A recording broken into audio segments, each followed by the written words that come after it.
আসসালামু আলাইকুম সম্মানিত ভিউয়ার্স। আমরা নয়াপাড়া সোশ্যাল ওয়েলফেয়ার অ্যাসোসিয়েশনের পক্ষ থেকে আমরা নয়াপাড়া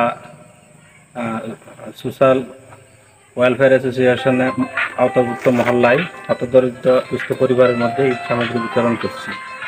আমাদের মহল্লায় এবছর পবিত্র ঈদ উল ফিতর উপলক্ষে 33টি পরিবারের মধ্যে আমরা ঈদ সামগ্রী পৌঁছে দিচ্ছি। আসলে এই যেটুকু আমরা উপহার পৌঁছে দিচ্ছি কিছু না, তারপরেও আমরা এখানে 8টি আইটেম রেখেছি। আমরা আমাদের অ্যাসোসিয়েশনের পক্ষ থেকে সামর্থ্য অনুযায়ী আমরা চেষ্টা করছি একটা পরিবার যাতে একদিনের খাবার, দুস্থ পরিবার একদিনের খাবার গ্রহণ করতে পারে।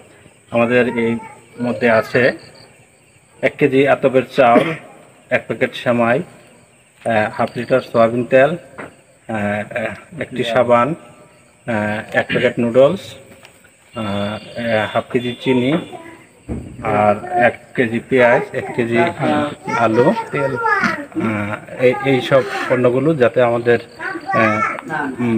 পরিবারগুলো একদিনের খাবার গ্রহণ করতে পারে। আসলে ইচ্ছা ছিল অনেক, আমরা সামনে ভবিষ্যতে চেষ্টা করব আমাদের মধ্যে থেকে এবং বাহির থেকে যারা সাহায্যের হাত বাড়িয়ে দেয় আমরা চেষ্টা করব আরও ভালো কিছু দেওয়ার জন্য, যাতে আরও কিছু পরিবারের সাথে সংযুক্ত করতে পারি। এই আশাবাদ ব্যক্ত রেখে মহান আল্লাহর দরবারে মহান আল্লাহর সাহায্য সহযোগিতা কামনা করে সবাইকে ঈদের পবিত্র ঈদ উল ফিতরের শুভেচ্ছা জানিয়ে ঈদ মোবারক জানিয়ে আমার কথা শেষ করছি। আসসালামু আলাইকুম।